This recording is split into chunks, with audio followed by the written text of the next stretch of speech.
Que ferais-tu si tu soupçonnais ta femme de 12 ans d'avoir une liaison? Ignorerais-tu la situation en espérant qu'elle disparaisse? Ou deviendrais-tu ton propre enquêteur privé? Eh bien, attachez vos ceintures, car Jack s'apprête à nous entraîner dans une aventure folle. Il ne restera pas les bras croisés à regarder son mariage s'effondrer. Oh non, il a un plan. Et cela va bouleverser leur vie. Dans ce récit d'amour et de trahison, nous explorerons ce qui se passe lorsque la confiance est brisée et que le rêve américain devient un cauchemar. Prenez votre verre de vin, installez-vous confortablement et plongeons dans cette montagne russe émotionnelle. Voici une réécriture du texte, adapté pour un public masculin occidental de plus de 50 ans sur YouTube tout en préservant le style, le ton et l'histoire principale. Jack court comme un fou pour échapper à la tempête, et cette course a touché le fond sans fin en vue. Il se pousse à la limite, essayant d'atteindre ce point idéal où son corps prend le relais et son esprit s'éteint. La pluie et le vent s'abattent, transformant une soirée lumineuse en noir complet en un clin d'œil. À la fourche du chemin, il prend le sentier à travers le champ. Les maudites feuilles de colza collent à ses chevilles comme de la glu. Ses fleurs laissent un pollen jaune sale partout sur lui, sentant la mort. La pluie s'infiltre dans ses bottes à chaque pas. Maintenant, le vent fouette son visage, engourdissant ses membres, étouffant la douleur. Finalement, il trouve un abri dans une haie, et ses pieds le portent simplement sur le chemin herbeux en pilote automatique, son esprit déconnecté. Il veut continuer à courir, mais il sait qu'il doit rentrer chez lui. Seul le temps dira ce qui se passera ensuite. Quand il rentre, il est tard et noir comme l'enfer. Il espère que Caroline dort, mais vous ne devinerez jamais, toutes les lumières de la maison sont allumées et sa femme est dans la cuisine. Elle le regarde, et il essaie de deviner ce que ses grands yeux marrons veulent dire. Cela pourrait être du soulagement, de la panique, du regret, de la pitié, du dégoût, ou simplement en avoir marre de ses drames. Elle plaisante sur son apparence négligée, mais il l'ignore, se dirige directement vers l'évier et boit directement au robinet comme si c'était la fontaine de jouvence. Ensuite, c'est douche et au lit. Pas le temps de se morfondre ici, demain est un autre jour. Mais pour l'instant, il ne voit pas du tout comment les choses pourraient redevenir normales. Mardi était le jour de Damien. Caroline se réveille avec cette réunion en tête, et elle y pense tout en levant les enfants, les habillant et les installant pour leurs céréales et leurs œufs.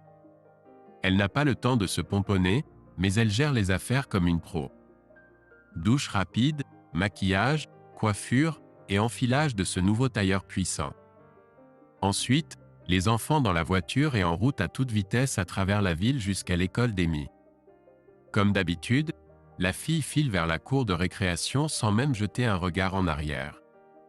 Ensuite, c'est direction l'école de Ben, où il rejoint la foule d'enfants qui arrivent, traînant des pieds mais sans opposer de résistance. Les devoirs de maman terminés, Caroline affronte la circulation pour arriver à l'heure au travail, déterminée à passer 2 bonnes heures avant le grand moment. Elle s'en sort plus ou moins bien, se concentrant sur la rédaction du contrat et priant pour ne pas laisser transparaître son excitation à ses collègues. À 11h30, elle sort, iPad en main pour rester au top des emails. Le jeu commence.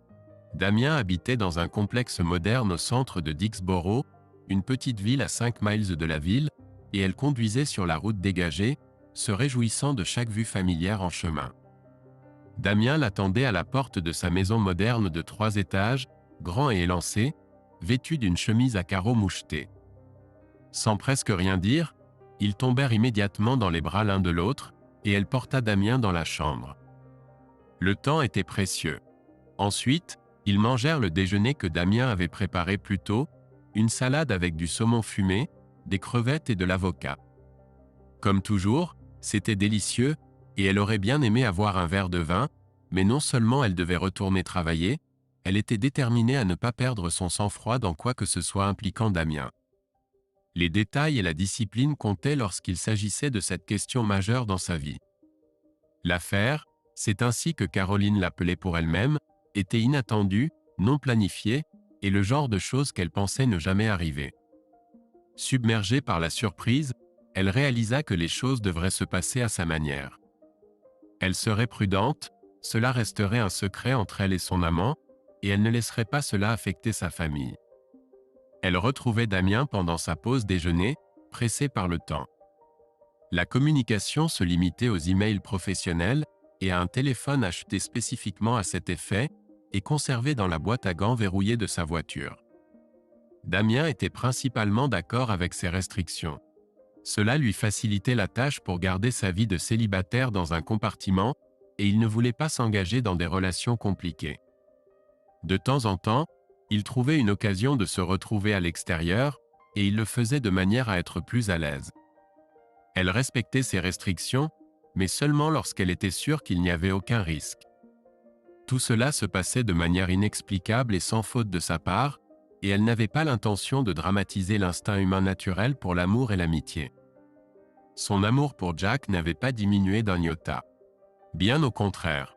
Son cœur débordait d'amour, et par conséquent, elle pouvait poursuivre sa vie de couple et de famille avec plus d'énergie et d'enthousiasme que d'habitude. Ayant accepté son destin, elle était devenue plus heureuse, plus confiante et plus attentive au monde qui l'entourait. Voilà ce qu'une femme devrait être, et elle était surprise d'avoir mis autant de temps à réaliser ce qu'elle manquait. La vie continuait comme avant, mais plus vivante et plus pleine de sens. Elle prêtait beaucoup d'attention à Jack pour s'assurer que ses absences n'avaient pas d'effet néfaste, et cela lui donnait l'impression qu'ils n'avaient jamais été aussi bien ensemble. Elle le connaissait si bien et pouvait être sûre qu'il ne savait rien. Il restait occupé à faire sa propre chose, passait beaucoup de temps à jouer à des jeux stupides avec les enfants, était affectueux à la maison et au lit, et ne prêtait presque aucune attention à ses explications sur la raison pour laquelle sa journée de travail était un peu plus longue, pour compenser l'horaire flexible et les pauses déjeuner plus longues. Elle appréciait Jack pour sa tolérance, sa gentillesse, son calme, son habileté avec les enfants et sa résilience face à l'adversité. Il pouvait les aider avec n'importe quoi. Elle avait toujours su lire ses sentiments, et s'il y avait le moindre indice laissant penser que ses aventures prenaient le dessus sur lui, elle les mettrait fin. Il faudrait une force morale, mais elle pourrait y faire face bien avant que le moindre mal ne soit fait. Mener une vie secrète n'était pas facile, mais elle le gérait avec brio. Quand elle prendrait sa retraite et deviendrait grand-mère, elle se remémorerait cette période avec fierté et plaisir. Vivre pleinement était le devoir de chacun. Néanmoins, le fardeau reposait sur elle, et la vie secrète lui présentait d'innombrables défis pratiques. Un des aspects agréables de sa liaison était l'enthousiasme qu'elle et Damien avaient pour le théâtre et la musique, des choses qui étaient complètement en dehors des centres d'intérêt de Jack. Jack détestait toutes sortes d'histrionisme.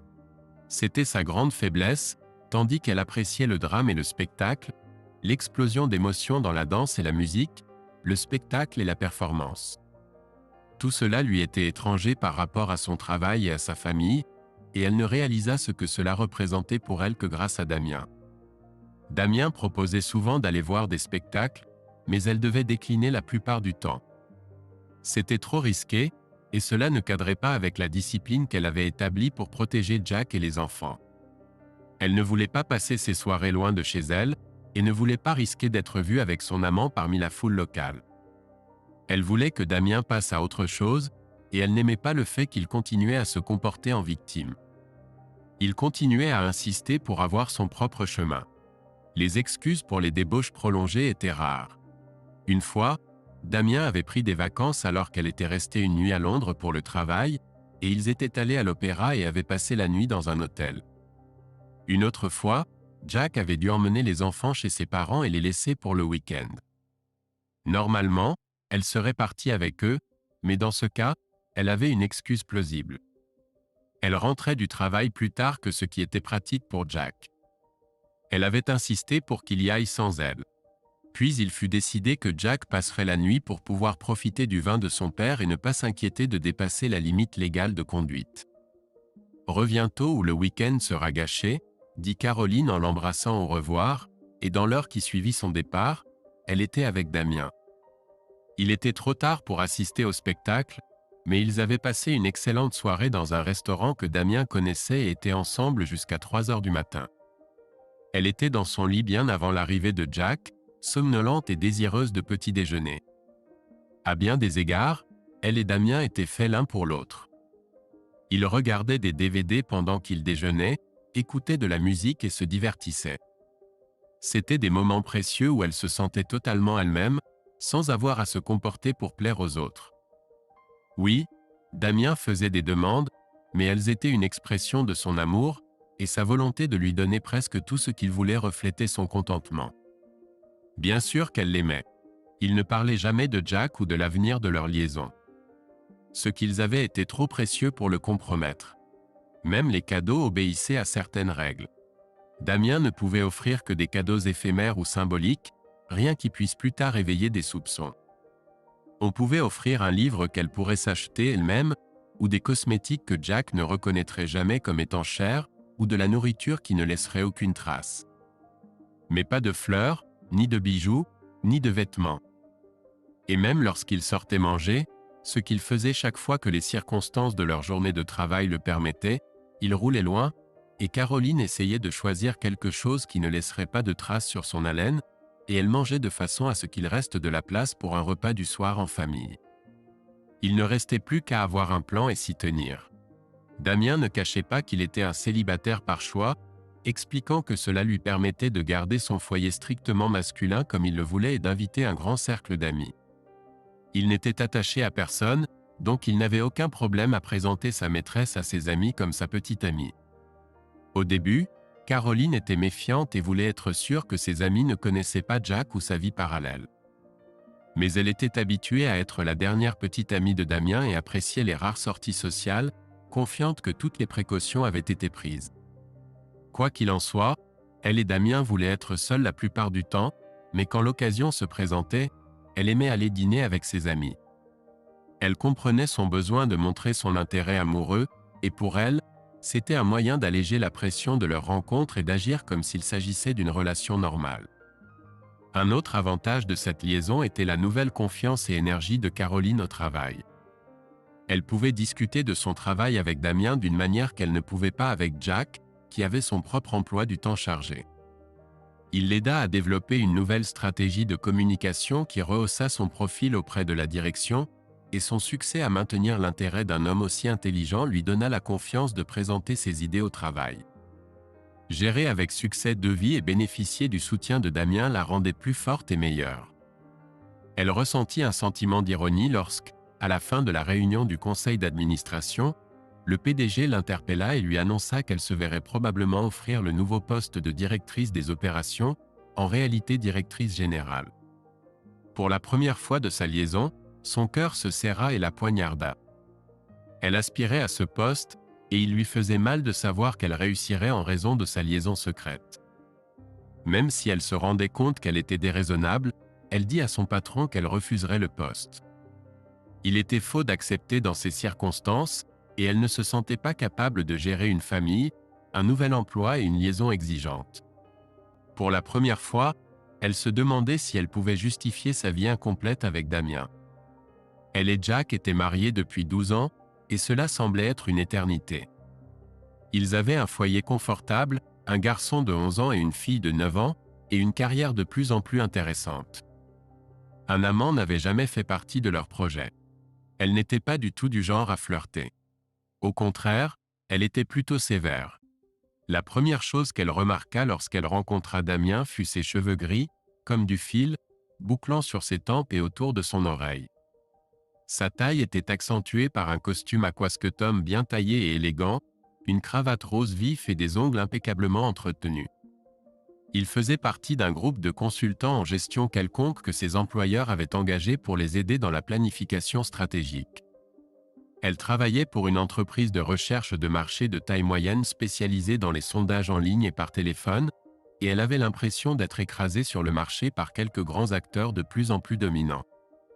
Soit ils devaient croître par eux-mêmes, soit trouver un créneau spécialisé ou rentable où ils pourraient être en sécurité.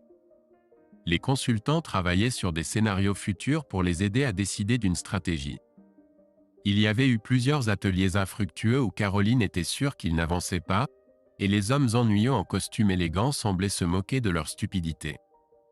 Mais ensuite, elle fut impliquée dans une série de réunions en tête-à-tête au cours desquelles on l'interrogeait sur ses connaissances spécialisées. Elle sentit immédiatement que peut-être il touchait à quelque chose de valable, et elle eut un sentiment de dessein. Jusqu'à sa première réunion seule avec Damien, elle n'avait pas perçu les consultants comme des individus. Il avait élaboré un modèle de coût basé sur le volume d'activité, et ses questions sur son travail étaient pointues et exigeantes. Ils avaient eu une réunion et il en avait demandé une autre car il n'avait pas fini. Au début, elle fut impressionnée par la rapidité de sa réflexion et la facilité avec laquelle il intégrait ses explications et les formulait en concepts et structures. C'était une bonne discussion, et elle sentit qu'il comprenait la complexité de son travail d'une manière que personne d'autre ne le faisait. Ce n'est qu'à ce moment-là qu'elle commença à remarquer à quel point il était bel homme, frais comme un garçon, rasé de près. Elle pensa qu'il devait faire de l'exercice ou sortir avec ses amis le soir. Elle aimait le fait que son entraînement le couvrait de muscles sains, alors que Jack, qui courait, était maigre de la tête aux pieds. Ses manières étaient également polies, et il avait ce ton calme et autoritaire adopté par les conseillers du monde entier, ne se demandant jamais ce que les gens disaient et semblant toujours les comprendre. Elle pouvait lui parler de tout. Plus tard, lorsque le projet touchait à sa fin, il l'invita à déjeuner, promettant de lui présenter de manière informelle les principales conclusions et recommandations du rapport. Elle fut honorée de sa confiance. Comme cela s'est avéré, ils ont passé la plupart du déjeuner à parler d'art et de théâtre. Dans les premières minutes, en réponse à des questions polies sur chacun, ils ont découvert un intérêt commun pour les comédies musicales de Broadway. Caroline commença à parler à Damien de sa famille, mais sachant que cela ne l'intéresserait pas, elle se mit à chercher quelque chose de plus approprié à discuter. Il s'avéra qu'ils avaient tous deux assisté à une représentation d'opéra donnée par une compagnie de tournée locale de Glendyborn. Des performances musicales s'ensuivirent, et bientôt rien ne put arrêter leur conversation. Ce n'est que lorsqu'ils prenaient le café qu'ils en vinrent à échanger des recommandations sur la stratégie commerciale. Les recommandations étaient radicales, et elle écouta avec intérêt les arguments de Damien en sa faveur, décidant immédiatement qu'elle était d'accord avec lui. À ce moment-là, elle avait réussi à surmonter le choc. Cela s'était produit au tout début du déjeuner, et elle avait tout de suite réalisé qu'elle ne pouvait échapper à ses sentiments. Ce n'était pas parce qu'il était beau. Ce n'était pas parce qu'il la comprenait si bien. Ce n'était pas parce qu'il était cultivé et intelligent. Ce n'était pas parce qu'il avait une brillante carrière. Il possédait toutes ces qualités, mais elle ressentait une connexion plus profonde, spirituelle, avec l'homme qu'elle aurait dû connaître toute sa vie. Le choc la désorienta. Il parlait de banalités qui n'avaient pas d'importance, et en un instant, elle était déjà amoureuse. Le coup de foudre l'étreignit comme la main d'un étrangleur, et elle pouvait lutter contre, mais elle ne pouvait s'en libérer. Elle ne faisait pas confiance à ce sentiment au début. Elle était une femme mariée avec une famille. Une femme heureusement mariée, ce qu'elle était, ne tombe pas amoureuse. Rien ne la provoque. Son amour pour son mari était un bouclier à travers lequel pas le moindre soupçon de passion ne pouvait pénétrer. Son cœur était déjà un vase débordant. Elle n'était pas une adolescente.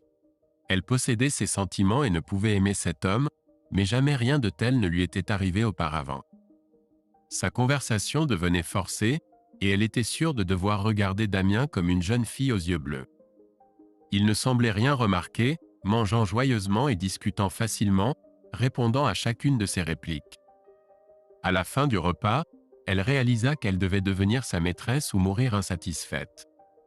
Sa première pensée fut qu'elle devrait quitter Jack et les enfants et commencer une nouvelle vie avec Damien. Elle ne pouvait imaginer continuer à tromper Jack éternellement, craignant d'oublier un détail de la tromperie nécessaire pour une liaison secrète. Elle n'aimait pas non plus vivre avec la culpabilité qu'elle imaginait ressentir en trompant son mari et ses enfants. Elle devait rassembler le courage de décider d'une rupture nette.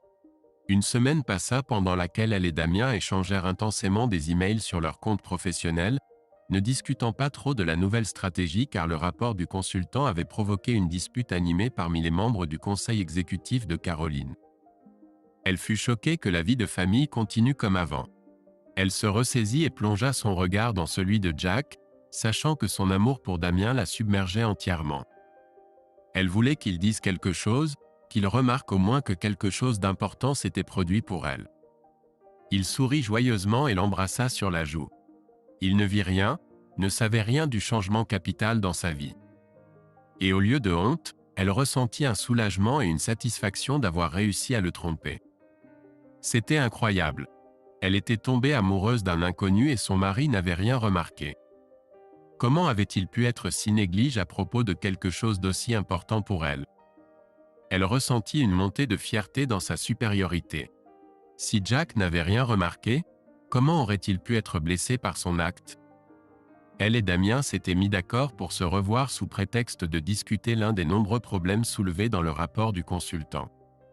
Elle était arrivée au restaurant et au lieu d'une poignée de main professionnelle, ils s'étaient jetés dans les bras l'un de l'autre. Ils ne pouvaient pas rester debout et pouvaient à peine rester assis pendant le repas. Elle trifouillait dans son assiette et lui la regardait avec cruauté. Ils n'avaient rien à se dire et partirent dès qu'ils le purent.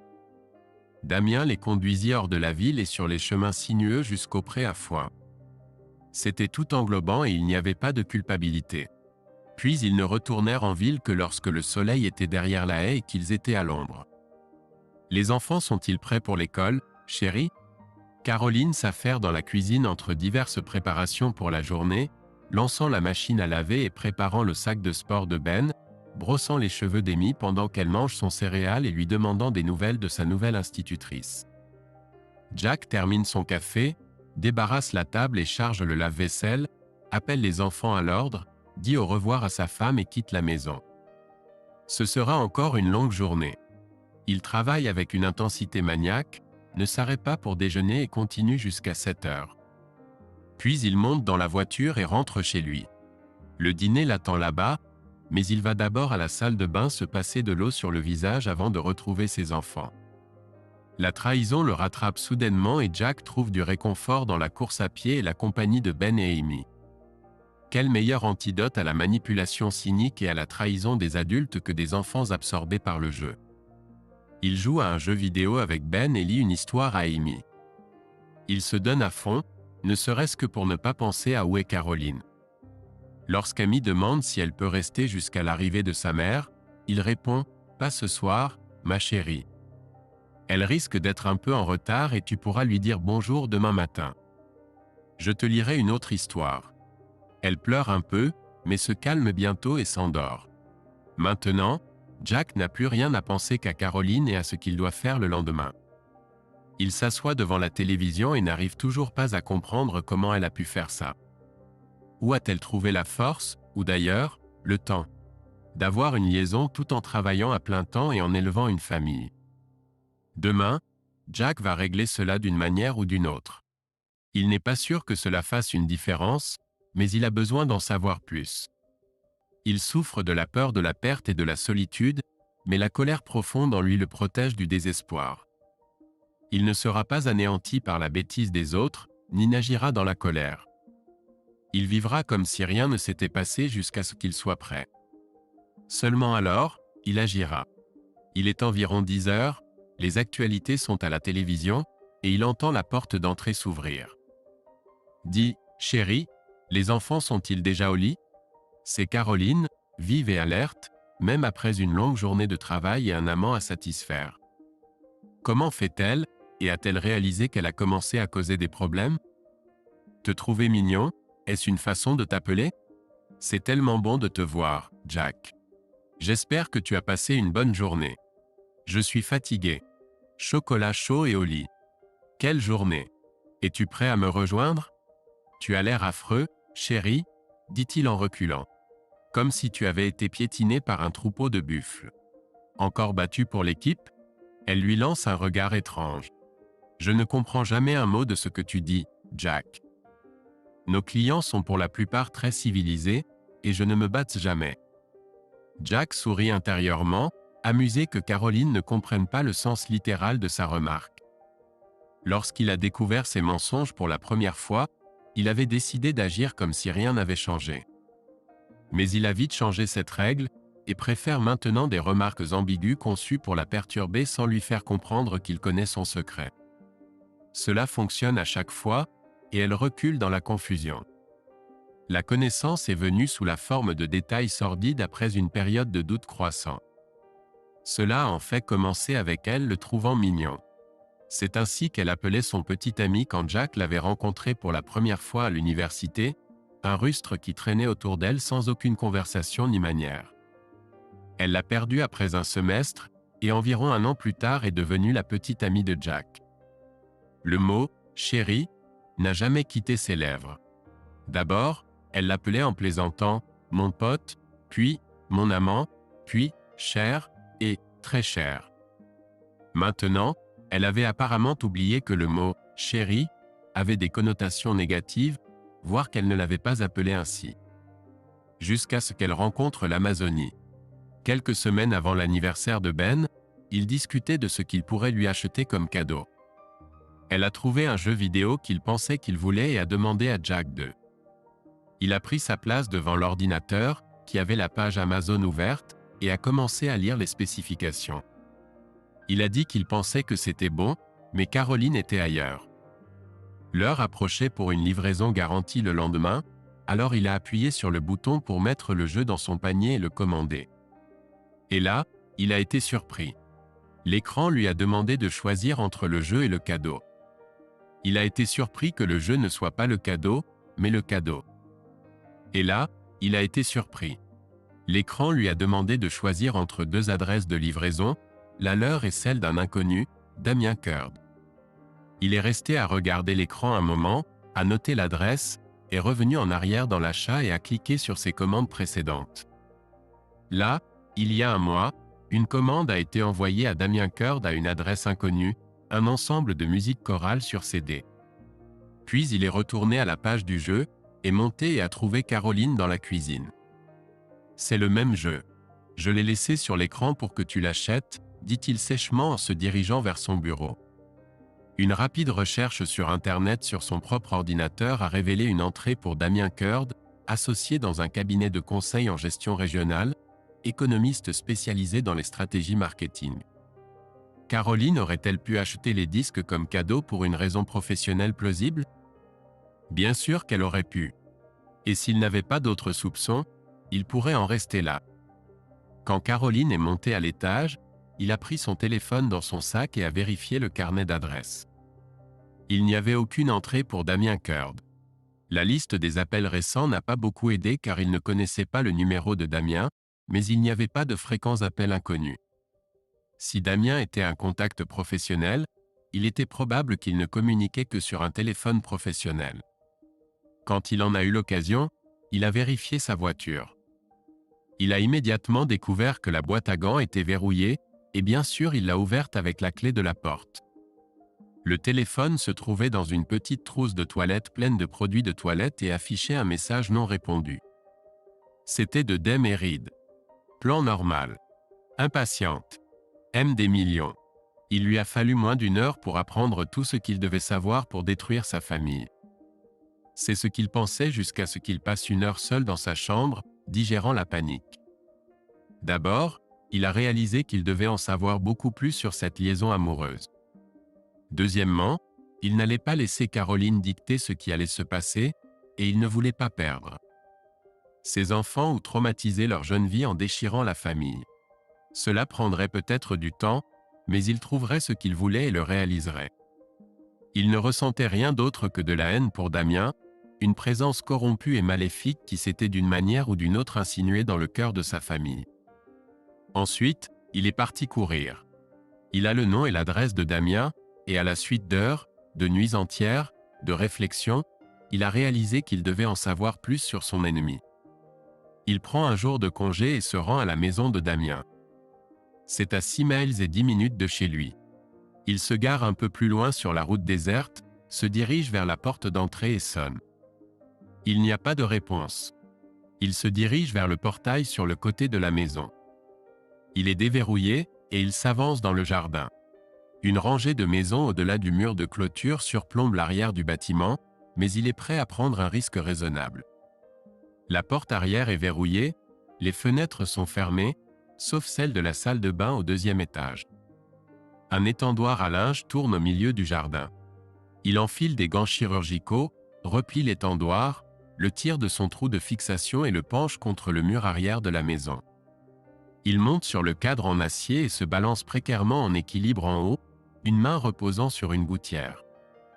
De là, il grimpe avec son pied sur la grille de la hotte, puis de là, il monte sur le rebord de la fenêtre de la salle de bain. Il ouvre grand la fenêtre, se penche, déverrouille la grande verrière, l'ouvre et entre. Ça ne lui prend pas plus de 5 minutes. Il referme la fenêtre du chien assis et efface l'empreinte sur le rebord de fenêtre carrelée et sur le siège des toilettes où il est descendu. Au début, il ne sait pas quoi faire.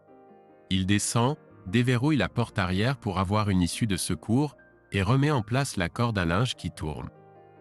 Ensuite, il fouille toutes les pièces à la recherche de preuves de la présence de Caroline. Ce serait trop demander une photo ou une lettre.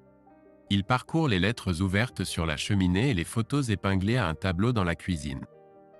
Au centre du mur, se trouve une grande photo encadrée d'un jeune homme en tenue de football côtelé, tenant un ballon de rugby sous un bras et un veau argenté sous l'autre. Jack fixe son ennemi, observant son regard triomphant, la vigueur juvénile et l'éclat d'un homme qui a tout ce qu'il désire. C'est glauque, fouiner dans la vie de l'amant de sa femme, et il se sent dégoûté. Il se dirige vers la cuisine et trouve un trousseau de clés dans un tiroir. Une rapide vérification révèle que l'une d'elles est la clé de secours de la porte d'entrée. Une inspiration soudaine lui vient. Il quitte la maison, se rend en ville et en fait un double. Une demi-heure plus tard, il est de retour à la maison, et les défenses de son ennemi sont enfin brisées. En attendant que la clé soit coupée, il réalise ce qu'il doit faire. La pièce maîtresse du bureau de Damien est un ordinateur haut de gamme avec un grand écran. Il l'allume et Windows se charge. Il n'y a pas de protection par mot de passe. Damien vit seul. Il ouvre son navigateur et trouve la messagerie web dans sa liste de favoris. Il clique dessus, et elle s'ouvre. Le nom d'utilisateur et le mot de passe sont mémorisés sur l'ordinateur. Jack doit s'asseoir. Il vérifie l'heure, regarde par la fenêtre, puis se tourne à nouveau vers l'écran. La première chose qui attire son attention est l'adresse e-mail de sa femme dans la colonne de la boîte de réception de Damien. C'est rempli de courriels de Caroline. Il clique sur le plus récent. « Bonjour mon amour. Il ne reste qu'un jour avant le point culminant de ma semaine. » Il ferme les yeux, puis regarde l'ordinateur. Il ne veut pas lire, mais il y a plus. « Écoute, mon amour. J'ai une idée pour nous rendre plus heureux. Jack est censé emmener les enfants chez mes parents vendredi soir. Je pourrais avoir une autre réunion tardive, et nous pourrions être ensemble. Il doit parcourir 200 miles aller-retour pour que nous puissions passer la soirée ensemble. Qu'en dis-tu ? » Damien n'a pas encore répondu, et Jack a l'impression de vouloir répondre à sa place. Mais il sait qu'il ne doit pas donner à Damien de raison de soupçonner qu'il a été cambriolé. De toute façon, il a une meilleure réponse. Il a aussi une réunion tardive le vendredi. La visite des enfants chez ses beaux-parents devra être reportée. Jack ressent soudain une répulsion à son ingérence, puis un besoin urgent de sortir de la maison, loin de Damien Curd. Il éteint l'ordinateur, jette un coup d'œil rapide dans les pièces pour s'assurer qu'il n'y a aucun signe de sa visite, et sort par la porte d'entrée. Chez lui, il a beaucoup à penser. Il envoie un message à sa femme. « Je pars tôt. Va chercher les enfants à l'école. Problème vendredi. Quart de nuit. Emmène les enfants chez mes parents samedi matin. D'accord ? » S'il a besoin de plus de preuves de la méchanceté de Caroline, c'est sa réaction. Elle ne peut cacher sa déception et veut punir Jack. Bien sûr, elle ne peut pas expliquer la raison de sa mauvaise humeur et trouve à la place des défauts dans tout ce qu'il fait. Elle repousse un plat qu'il a préparé et lui dit qu'il n'est pas comestible. Ensuite, elle le réprimande pour avoir donné aux enfants du pudding collant à la mélasse. Les enfants crient contre elle en colère, et elle gifle Ben. « Qu'est-ce qui ne va pas, chérie ?» dit Jack. « Quelqu'un a-t-il interféré avec ta volonté indomptable ? » « Ne m'appelle pas chérie, » réplique-t-elle. « Tu sais que je n'aime pas ça. » Plus tard, alors qu'elle attend qu'il lui lise une histoire, elle se rend à la cuisine. Amy demande « Pourquoi maman est fâchée contre toi ? Tu es le meilleur papa du monde, et je souhaite qu'elle ne le soit pas. » « Elle a du mal, » répond Jack. « Elle ne sait pas qu'elle le fait et elle ne veut pas te contrarier. Maintenant, choisis ton histoire. Bientôt, Ils sont plongés dans une histoire sur des chats héroïques et magiques qui s'associent à des souris pour sauver le monde du désastre. Jack se réveille le jour où Caroline rencontre son amant et se promène dans la chambre, regardant curieusement sa femme se préparer. Autant qu'il puisse le dire, elle ne fait pas grand-chose à part froncer les sourcils devant son retard inhabituel. Enfin, lorsqu'elle est habillée et sur le point de partir, elle dit « Je suis désolée d'avoir été de mauvaise humeur hier soir. J'ai eu une dure journée au travail, mais je me sens bien aujourd'hui. Désolée d'avoir été de mauvaise humeur hier soir. J'ai eu une dure journée au travail, mais je me sens bien aujourd'hui. Laisse-moi cuisiner ce soir et préparer quelque chose que nous aimons tous. Tu ferais ça, dit-il, la regardant droit dans les yeux, surpris de son calme. Et ne te fatigue pas trop, sinon je te remplacerai par un modèle flambant neuf. Tu ne ferais pas ça, dit-elle précipitamment, baissant les yeux. Ce n'est pas du tout drôle. Ce n'est pas drôle. D'accord. Elle attend de voir ce qu'il dira d'autre, mais il sourit et s'éloigne, pas du tout sûr de sa maîtrise de soi. En se rendant au travail, l'envie de retourner chez Damien l'envahit. C'est irrationnel car il n'a pas besoin de nouvelles preuves de l'infidélité de sa femme, et il sait que sa femme sera là pendant sa pause déjeuner. Jack n'est pas un voyeur. Il ne peut pas imaginer pire cauchemar que de surprendre Caroline avec un amant. Mais cédant à l'obsession, il dévie de son trajet habituel et se sent coupable lorsqu'il prend la route de sortie de la ville à contre-courant. Se garant à un carrefour de marché, il appelle le travail pour dire qu'il ne se sent pas bien et demande à sa secrétaire d'annuler les réunions. Le fatalisme l'envahit. Il ne met pas de gants ni ne sonne pour s'assurer que la maison est vide. Au lieu de cela, il déverrouille la porte d'entrée de Damien et entre directement. Il prend un risque car une partie de son histoire est un mensonge. Il prend un risque car une partie de son âme veut une confrontation, une raison d'agir. Dans le couloir, il s'arrête et écoute. Il y a une horloge qui tic-tac quelque part, mais sinon la maison est calme. Il a bientôt ce sentiment étrange qu'il connaît Damien Kurt comme un ami, et étrangement, admire à quel point il a obtenu ce qu'il voulait facilement. Le cœur battant frénétiquement, il regarde rapidement autour de lui, allume son ordinateur, ressentant un besoin urgent de savoir par son courriel comment le roman avance. Il lit la succession de messages entre les amants, essayant de déchiffrer les expressions maladroites d'affection, de défi et d'amour. Et il n'y a aucun doute qu'ils s'aiment. Les mots affectueux de Caroline sont sincères. Elle essaie de flatter et de taquiner, et n'est pas du tout timide pour soudoyer avec la promesse de nourriture ou de son corps. Damien est un peu formel et empesé dans ses réponses. Il fait de son mieux pour apporter un peu de sentiment à ses expressions de désir. Mais une fois de plus, il n'y a aucun doute qu'il l'aime. Quand il se voit refuser une rencontre, il est pathétique dans sa déception. Il lit le message de Caroline annonçant l'annulation de la rencontre de vendredi. Jack a tout gâché. Pas de rencontre vendredi. Suis-je déçu? Tu peux en être sûr. Mais je me rattraperai demain, mon amant.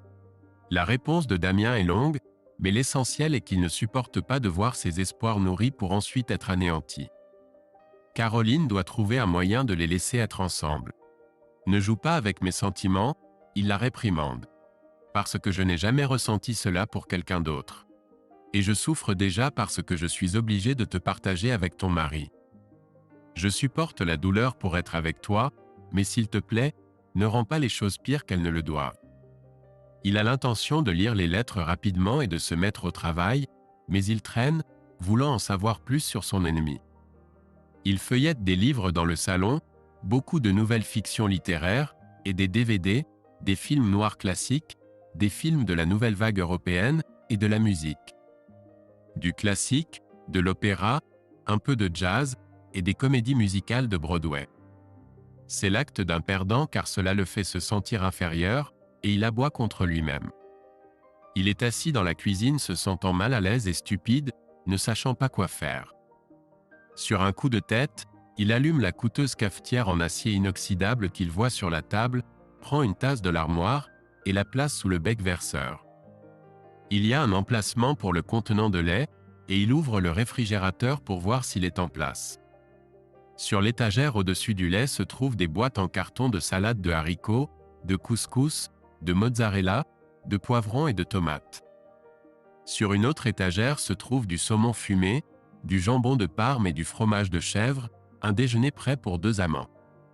Un contenant de lait est posé dans la porte à côté d'une bouteille de Chablis. Il le sort, le pose sur la cafetière et le remet dans le frigo. Il le sort, le pose sur la cafetière et reste immobile pendant qu'elle, sifflant et broyant, lui prépare un cappuccino. C'est délicieux.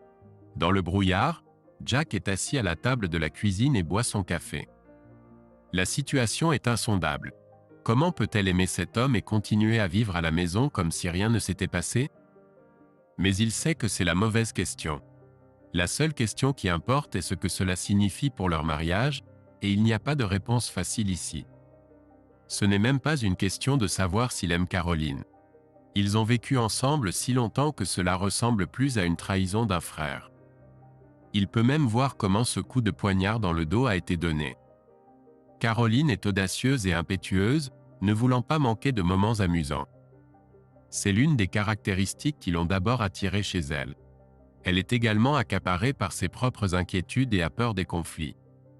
Elle préférerait faire quelque chose comme casser sa nouvelle chaîne Hi-Fi et essayer de dissimuler les conséquences plutôt que d'admettre son acte et s'en inquiéter.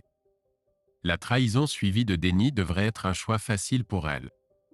C'est inhérent à son caractère, et les pressions de la vie familiale ont mis à nu sa faiblesse. Cela ne soulage en rien Jack, mais la situation est trop sérieuse pour qu'il réagisse avec colère. Il aimerait la confronter, la forcer à admettre son comportement criminel, abusif, destructeur, mais il doit penser à ses enfants et supporter le poids du désastre sur ses propres épaules. C'est ce que font les hommes. Les mariages se brisent tout le temps, et se sortir des décombres ne se fait pas à travers les accusations. De toute façon, peu importe ce qu'ils décident de faire, Caroline souffrira. Ils souffriront tous. C'est juste que sa souffrance a déjà commencé. Jack entend si clairement la voix distinctive de Caroline dans ses emails, dans lesquels elle fait des remarques dirigées vers lui. Il n'en peut plus, se lève et se promène dans la maison, imaginant Caroline y vivre avec Dem comme sa femme et amante. Elle le hante, et il peut la voir si clairement, recroquevillée dans le coin du canapé, vérifiant ses cheveux dans le miroir du couloir, réchauffant une boisson chocolatée au micro-ondes en pleine nuit, tête sur l'oreiller, yeux fermés, tournée sur le côté vers son amant au centre du grand lit.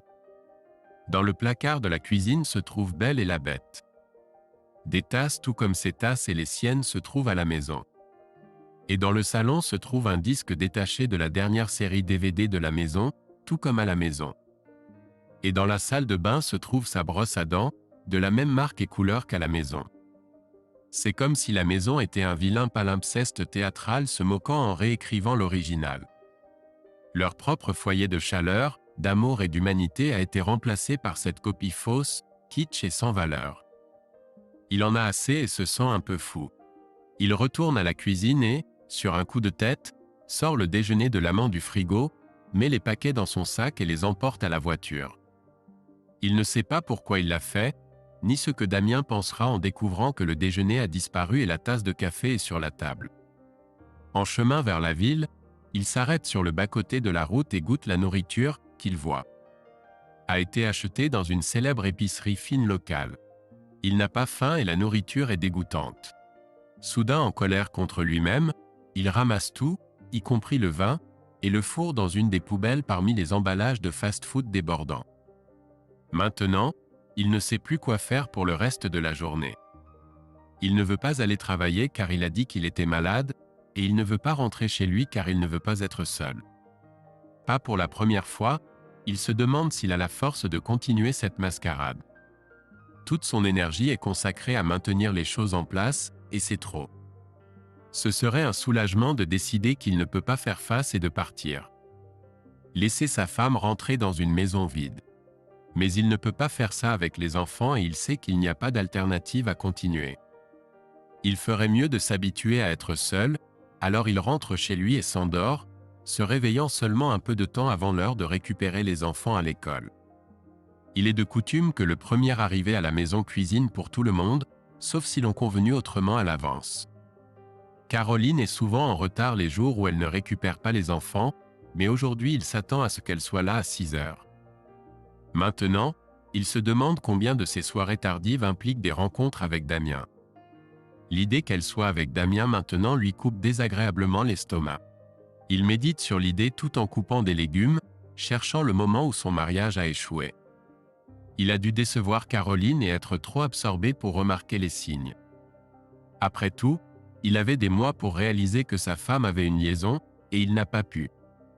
N'était-ce pas une preuve suffisante qu'il y avait un gouffre entre eux? Il avait pensé qu'ils étaient faits l'un pour l'autre. Son bon sens spontané et son intellect. Mais maintenant il se demande si elle a toujours méprisé son introversion et son manque de légèreté. Peut-être s'était-elle simplement lassée et cherchait autre chose? 5 minutes plus tard, il abandonne cette version de l'infidélité. Caroline était une force de la nature, et il était tout aussi probable qu'il était victime de la malchance. Elle a rencontré un homme par hasard et est tombée amoureuse. Il n'y avait pas d'intention de sa part. Elle s'est rapprochée de Damien, et l'affection s'est transformée en amour et désir. Se retrouvant dans une situation fausse, elle s'est adaptée à une vie de mensonges et de trahison, incapable de trouver une issue. Il jette une pomme de terre dans l'évier et crie aussi fort qu'il le peut. Elle a tout gâché. Elle pense avoir arrangé le désordre et pense qu'ils peuvent vivre comme ils sont, mari et amant, avec elle qui se débat entre eux. Il ne devrait y avoir aucune douleur, du moins pour elle. Voyons qui est plus malin. Elle doit penser. Caroline n'a jamais manqué de confiance en elle. Elle a un plan, et il y participe admirablement. Elle doit être très heureuse. Les enfants accourent pour savoir pourquoi il a crié, et il invente une histoire sur son air comique qui a éclaté. Quelques minutes plus tard, Caroline entre et l'aide à finir son repas. Elle est détendue avec lui et lui demande comment s'est passée sa journée. Jack se demande si elle a particulièrement faim et veut manger. « Je ne vois pas comment tu peux manger un gros déjeuner et rentrer à la maison pour dîner comme ça, » lui dit-il, alors qu'il s'assoit à une table d'agneau, de purée de pommes de terre, de haricots verts frais et de sauce. « J'ai juste pris un sandwich à ma table, » répond-elle. Peu importe à quel point il essaie, il n'arrive pas à déceler un soupçon de gêne sur son visage à son mensonge ou une inquiétude à être rappelé de son déjeuner. Il n'a toujours pas faim et donne sa côtelette à Ben, dont l'appétit est insatiable. Il n'a pas besoin de parler à Caroline. Les enfants sont contents de manger et plongés dans leur propre monde de professeurs, de leçons et d'amis qui ont dit ceci ou cela. Il lâche de temps en temps une remarque mais observe surtout sa femme. Elle s'est changée en tenue de travail avant de rejoindre la cuisine et porte maintenant un haut noir informe et un pantalon, ses cheveux attachés en arrière et son maquillage enlevé. Elle n'a pas besoin de paraître bien pour sa famille. Elle est détendue et heureuse, faisant des remarques pour faire parler les enfants et jetant occasionnellement un coup d'œil à son mari. Il croise son regard. « Je suis sorti à l'heure du déjeuner, je suis allé à Dixboro où je me suis souvenu qu'il y avait un magasin de quincaillerie traditionnelle dans le coin. Pourquoi as-tu fait ça, chérie? Elle est très douée. Mis à part l'affectation, il n'y a pas un soupçon d'inquiétude ou de gêne et elle n'a pas baissé les yeux une seule fois. Pour voir s'il avait une grille de foyer en fonte de rechange qui irait avec notre âtre. Pas de chance, mais ils ont pensé qu'ils pourraient en obtenir une si je prenais les mesures. J'y retournerai probablement la semaine prochaine. C'est une petite ville agréable. Beaucoup plus calme qu'ici. Peut-être devrions-nous déménager là-bas. Ce n'est pas si loin pour aller travailler. Je ne pense pas, mon chéri. Ce n'est guère pratique pour les écoles et j'aime bien ici. Les enfants n'iront pas à l'école pour toujours. Ensuite, nous pourrons faire ce que nous voulons. Y a-t-il une pointe de question dans son regard? Pourquoi mon ennuyeux, dépourvu d'imagination, routinier et fiable mari dit-il soudain ces choses? Il baisse les yeux avec incertitude et fixe son assiette avec concentration. Comment a-t-elle pu faire ça? Il connaît sa femme, mais il ne peut pas l'expliquer correctement. Elle est avide de sécurité et ne se plaint jamais de l'ennui. De plus, son travail ne lui laisse jamais le temps de faire ce qu'elle aimerait faire. Ce qu'elle a fait ressemble à une forme de maladie mentale. Schizophrénie avec deux personnalités, bonne et mauvaise, travaillant de concert, mère et putain. Deux rôles interchangeables et également adaptés à son moi intérieur. Il ne la connaît pas aussi bien qu'il le pensait. Et il n'est pas du tout sûr de l'aimer encore. Elle n'est pas son amie. Il gît dans son lit en pensant que son mariage défie toute explication. C'est là que les couples sains se séparent, face à un fait incompréhensible qui provoque des pensées incohérentes et indicibles. Pourquoi endurer la douleur? Pourquoi essayer de comprendre quand on est désespéré? Pourquoi essayer de comprendre quand la destruction offre une issue? Détruire le mariage et le problème disparaît. Il devrait le faire, mais il n'est toujours pas prêt. Ce qui l'arrête, c'est la peur. La peur de l'échec et de la solitude. Il sait qu'il est pathétique. Vivre dans le mensonge a fait de Caroline une victime de peurs inconnues. Tout ce qui était dit, par elle-même et par les autres, était scruté pour s'assurer qu'il n'y avait pas de faille dans son armure protectrice. Plus elle réussissait, plus il était important de maintenir son succès. Elle ne se demandait plus pourquoi elle le faisait. Il suffisait que cela se soit produit, et maintenant elle et Damien devaient laisser l'affaire suivre son cours. Elle aimait Jack et sa famille, mais elle aimait aussi Damien. Elle ne pouvait pas le quitter. Il était inutile de se sentir coupable, et de toute façon, elle payait pour son bonheur chaque jour en menant une double vie. Cela ne lui surprenait plus que cela se produise. Jack travaillait trop. Il dirigeait un grand groupe analytique à la banque, effectuant des analyses numériques complexes des risques d'investissement et de crédit. Elle ne prétendait pas comprendre son travail, mais elle admirait toujours ses succès. En plus de son salaire, il recevait parfois d'énormes bonus, mais il y avait la pression de gérer des projets complexes et les difficultés et frustrations de travailler dans un climat d'affaires difficile et peu favorable. Jack ne montrait pas souvent qu'il était stressé, mais parfois il était déprimé et difficile à vivre. Renfermé et peu communicatif, il grondait ses enfants et semblait absorbé par le sport à la télévision et la lecture d'histoire, un passe-temps hérité de ses jours universitaires. Si seulement il pouvait faire quelque chose de spontané, montrer un peu de joie et d'éclat, pensait-elle. Elle ne serait jamais ouverte aux attentions de Damien. Elle ne reprochait pas à Jack. Elle souhaitait seulement avoir une meilleure compréhension de ses besoins et ne pas sentir qu'il pensait parfois qu'elle était désirable. Il était intelligent et profond, et il était facile de se sentir comme une épouse inférieure, incapable de le soutenir. Ses parents étaient très heureux de la voir. Elle était intelligente et profonde, et il était facile de se sentir comme une épouse inférieure, incapable de le soutenir. Son objectif principal était de rendre Jack heureux, et elle faisait très attention à ne pas laisser Damien la distraire de sa famille. Oui, il y avait des moments où le week-end elle s'échappait de ce qu'elle avait autrefois apprécié faire avec sa famille, mais elle était dure envers elle-même et cela arrivait rarement. La plupart des semaines, elle ne voyait Damien qu'à l'heure du déjeuner, et la fugacité de leur rencontre les rendait d'autant plus précieuses. L'un des avantages particuliers de leur relation était qu'avec Damien, il n'était pas nécessaire de négocier et de compromettre sans fin sur les petites choses de la vie, qui iraient chercher les enfants, qui avaient fait ce désordre. Pourquoi n'as-tu pas acheté de lait quand je te l'ai demandé? Comment as-tu réussi à perdre mes nouveaux gants? Elle et Damien exprimaient clairement leurs exigences l'un envers l'autre et trouvaient que le résultat leur plaisait. Rien que de monter dans la voiture pour se rendre chez lui la soulageait des pressions de la vie, et au moment d'arriver, elle se sentait 10 ans plus jeune. Elle ne pouvait imaginer rien de plus béatifiant que le premier étreinte et les caresses à l'arrivée, l'attente impatiente, l'excitation rapide et la libération de la passion. Puis, alors qu'il se blottissait ou était assis sur le canapé en dînant et en regardant des DVD, le temps passé avec Damien lui semblait totalement à part, si complet, si parfait, qu'il était impossible de le considérer comme nuisible. Caroline revenait vers sa famille après ses escapades revigorées et pleines d'amour, voyant tout sous un jour nouveau, plus clair. Les premières minutes seules avec son mari se passaient toujours sous tension alors qu'elle digérait la peur irrationnelle qu'il devait savoir ce qu'elle avait fait, que c'était imprimé sur sa peau, que la rougeur était toujours sur son visage et visible de tous. Mais il l'embrassait calmement ou lui tapotait la main avec un humour gratuit comme si rien ne s'était passé. Je m'amusais juste avec un autre homme. Elle voulait hurler, mais bien sûr elle était contente et soulagée que Jack n'ait rien remarqué.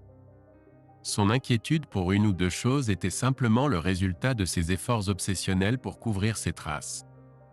Le plus grand choc de Jack était venu quand il lui avait dit qu'il allait à Dixboro à l'heure du déjeuner. Elle voulait croire qu'elle était horrifiée d'avoir évité le désastre, mais elle savait que ce n'était pas vrai. Ce qu'elle avait ressenti lorsque Jack avait raconté l'histoire n'était pas de l'horreur, ni de la culpabilité, mais du plaisir, l'exaltation qu'éprouve un plongeur ou un sauteur à l'élastique au moment d'être sauvé du désastre. Le succès la rendait miséricordieuse et elle ressentait de la compassion et de la sympathie pour Jack. Ayant gagné, elle voulait qu'il aille mieux, jusqu'à la prochaine fois. Il était plus difficile de trouver un équilibre avec l'anxiété et la peur de Jack. Il aimait Caroline d'une manière qui lui rendait difficile de la laisser retourner vers son mari.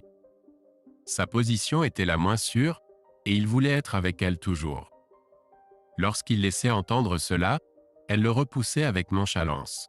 « Zut, c'est une affaire et ça va. » Jack était juste un peu plus détendu. « Tu me vois bien plus souvent que la plupart des amants n'y parviennent. On a tout bien arrangé. L'essentiel est de ne pas être avide. Mais je suis seul quand tu me quittes. Tu ne réalises pas à quel point c'est difficile. Laisse-moi souffler, Dem. C'est toi qui voulais une vie de célibataire sans engagement. On se débrouille vraiment bien, alors tu n'as pas à tout gâcher.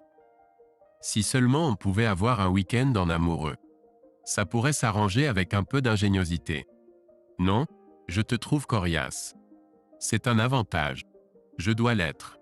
Une fois que nous étions allongés blottis dans le lit chaud de Damien, il a dit « Est-ce qu'on fait les choses correctement ? Ou est-ce juste un rêve ? Je ne supporte pas l'idée que tu puisses disparaître soudainement dans la nature. » « Ne t'inquiète pas, répondit-elle. Ce que nous avons est bien, et nous savons comment le faire fonctionner. On s'en sortira. Mais c'est tellement risqué de mener une vie secrète comme celle-ci. Une erreur et tout est fini. À moins que tu quittes ton mari. Je ne ferai jamais ça. Mais nous ne commettrons pas d'erreur. Et même si nous le faisons, tout le monde survivra. La vie est trop belle pour commettre des erreurs. Mais si ton mari découvrait, comment gérerais-tu la situation ? Il ne le saurait jamais. Il a confiance en moi. C'est son style. Mais s'il venait à découvrir, c'est un homme raisonnable, et je le ferais voir les choses de mon point de vue. Je veux passer plus de temps avec toi, pas moins. Je te vois si peu, et ce n'est pas suffisant, compte tenu de ce que tu représentes pour moi.